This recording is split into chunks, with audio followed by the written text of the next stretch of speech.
นี่หน้าปีเริ่มลงมือแล้วหน้าปีแล้วปี2024เริ่มลงมือแล้วนี่นะนี่กำลังเกี่ยมดินใส่ลอตเตอรี่รถปั่นเพียงงามนี่รถปั่นพร้อมนี่ลงมือแล้วเด้อเกียมฮอดฤดูกาลแล้วปีนี้ใส่ข้าวพันธุ์ใหม่ให้นี่มาเข้าทาสโนออกมาใหม่13ทาสโน13คนว่ากำลังโด่งดังพอจะใส่ให้นี่เดย์เป็นการแล้วคือว่ารถเป็นก็แล้วออกแล้วเนาะนี่คือว่าปั่นเรียบร้อย ลอตเตอรี่ปั่นยังนี่แหละแมนงานหยอดเนาะงานหยอดนี่ป้าโตกำลังลงมือนี่หยอดที่เขาหยอดที่เขาเด้อพี่น้องเด้อเห็นผลดีเครื่องหยอดบ่อไทยซื้อมาได้4-6 ปีแล้วเด้นี่ยังใช้งานได้ดีของแท้ขนาดของแท้ต้องมีความทนทานสีผ้าบ่อไทย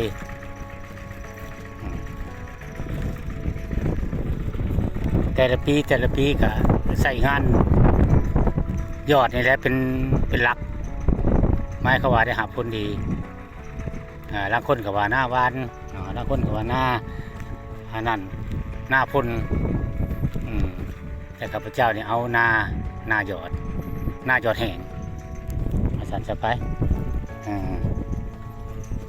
ก็บางเถื่อก็เป็นน้ำหน้ามีเงินไขดีแน่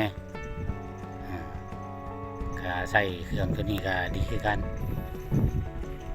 ฝนตกลงมาแล้วก็เอาน้ำในน้องนี่แหละนี่น้ำในน้องนี่ขุดน้องห่อไปหน้าเลยนี่น้องห่อไปหน้าเลยกว้าง4 เมตรยาวอ้อมเลยเนื้อที่ยาวประมาณด้านละ70 เมตร60 เมตรเนาะเดนี่สิเลี้ยงปลาพร้อมเอาน้ำถึกลงมาแล้วเรียบร้อยแล้วนี่สิเลี้ยงปลาเฉพาะหามาเบิ่งใกล้ๆอีกพี่น้องครับงานหยอดนี่เป็นอะไรงานหยอดแห้ง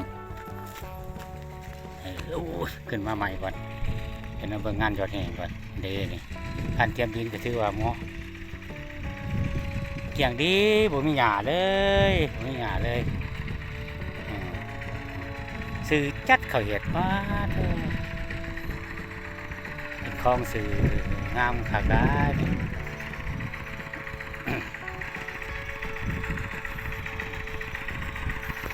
กิจการหยอดเนี่ยกา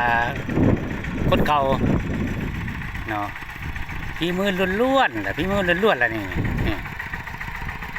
กิจการจะแท้เลยเดี๋ยวบอกกันเดี่ยวปั๊บปั๊บล็อกเขาไว้ปั๊บ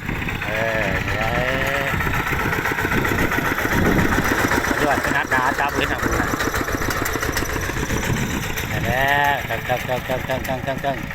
นี่มาเปิดเขาเห็นบ่ไปเลยมาเขานี่มอดไว้ไปหัดเปิดไปทำเทคนิควิชาการแท้ฝีมือล้วนๆแหละยอดบริเวณเปียกซื้อจัดบริเวณโตสงอนของแท้พอจะได้ติดต่อข้าพเจ้าเด้อ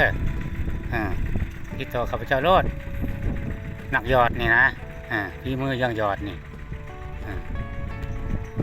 แน่นอนคือว่ายอดแล้วเนี่ยอันนี้มันข้าวเจ้าหอมมะลิลงให้นี่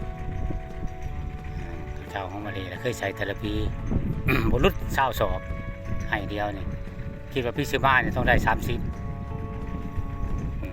สอบนั่นแหละไปเบิ่งงานใหม่อีกต่อไปเนาะ